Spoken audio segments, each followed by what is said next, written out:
ഇന്തോനേഷ്യയിൽ നിന്ന് കേരളത്തിലേക്ക് വന്ന ഒരു അത്ഭുത പഴം. അതാണ് ദൈവത്തിൻ്റെ കിരീടം എന്നറിയപ്പെടുന്ന മക്കോട്ടദേവ. ഒരുപാട് ഔഷധ ഗുണങ്ങൾ നിറഞ്ഞതുകൊണ്ടാകാം കുറച്ച് നാളായിട്ട് ഈ കായയുടെ പ്രാധാന്യം കൂടി വരികയാണ്. അപ്പോൾ കൂടുതൽ വിശേഷങ്ങൾ ഈ വീഡിയോയിലൂടെ നമുക്ക് കാണാം.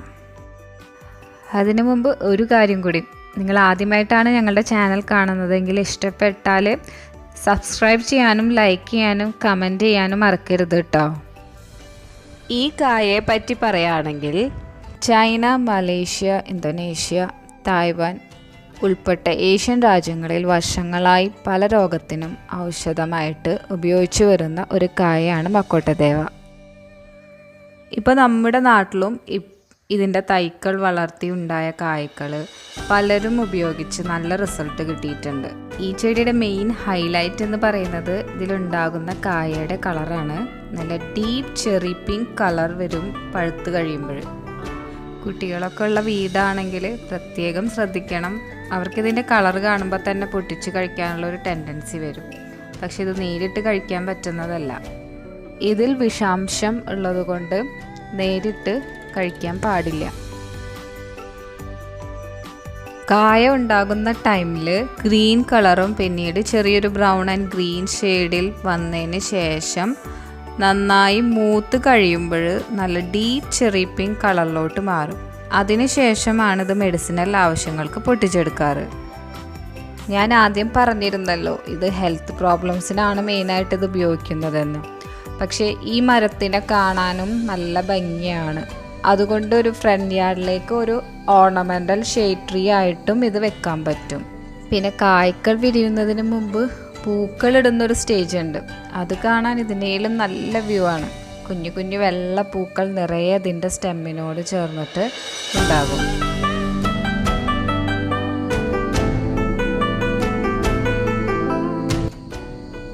തൈ നട്ട് 1-2 വർഷത്തിനുള്ളിൽ തന്നെ ഇത് പൂവിടും. പിന്നെ ഇതിൻ്റെ ഓരോ തണ്ടിന്മേലും നിറയെ പൂക്കൾ വന്നതിന് ശേഷം പിന്നീട് ആ ഭാഗത്ത് കായ്ക്കൾ ഉണ്ടായി തുടങ്ങും.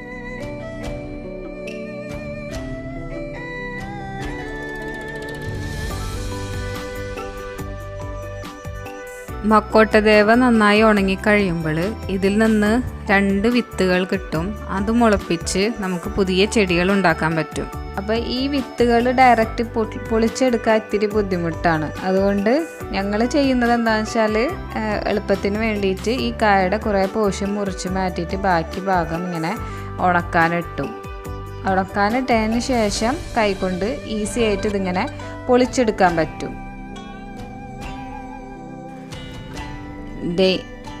ഇങ്ങനെ വിത്തിട്ട് മുളപ്പിച്ചെടുത്ത തൈയുടെ ഫസ്റ്റ് സ്റ്റേജാണിത്.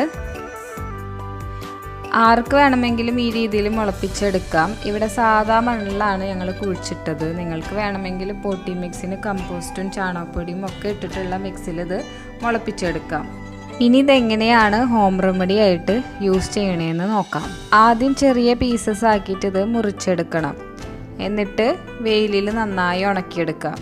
ഇവിടെ നല്ല തിൻ സ്ലൈസസ് ആക്കിയിട്ടാണ് മുറിക്കുന്നത്. അപ്പോൾ നമുക്ക് വേഗം ഉണങ്ങി കിട്ടും. പിന്നെ പ്രത്യേകം ശ്രദ്ധിക്കുക, അരിയുന്ന കൂട്ടത്തിൽ ഇതിൻ്റെ വിത്തും കൂടി അരിഞ്ഞിടരുത്. ഇങ്ങനെ നന്നായി ഉണക്കിയെടുത്തതിന് ശേഷം എയർ ടൈറ്റ് കണ്ടെയ്നറിൽ സൂക്ഷിക്കുകയാണെങ്കിൽ കുറേ നാൾ കേടുകൂടാതെ ഇരിക്കും. ഇത് മെയിനായിട്ട് നമ്മുടെ ഷുഗർ ലെവൽ കുറയ്ക്കാൻ, ഡയബറ്റിക്സ് പേഷ്യൻസിന് ഒരു ഹോം റെമഡി എന്ന രീതിയിൽ ഷുഗർ ലെവൽ കുറയ്ക്കാൻ വേണ്ടിയിട്ട് ഇത് യൂസ് ചെയ്യാറുണ്ട്. അതുപോലെ ബ്ലഡ് പ്രഷറും കുറയ്ക്കും. പിന്നെ ഇത് കഴിക്കേണ്ട രീതി എന്ന് പറഞ്ഞാൽ ഇതിൽ നിന്നൊരു ചെറിയ കഷ്ണമാണെങ്കിൽ 2 അല്ലി, അല്ലെങ്കിൽ വലിയ കഷ്ണമാണെങ്കിൽ 1 അല്ലി എടുത്തിട്ട് 1 ഗ്ലാസ് വെള്ളത്തിൽ നന്നായി തിളപ്പിച്ച് കുടിക്കണം. പിന്നെ എന്ത് മരുന്ന് ട്രൈ ചെയ്താലും മെഡിക്കൽ അഡ്വൈസ് ചോദിച്ചിട്ടേ അത് ട്രൈ ചെയ്യാവൂ. അതോടൊപ്പം തന്നെ നല്ലൊരു ഹെൽത്തി ലൈഫ് സ്റ്റൈലും മുന്നോട്ട് കൊണ്ടുപോയാലേ ഇതിന് നല്ലൊരു റിസൾട്ടും കിട്ടുള്ളൂ. അപ്പോൾ നിങ്ങൾക്കും ഈ വീഡിയോ ഉപകാരപ്പെടുമെന്ന് വിചാരിക്കുന്നു.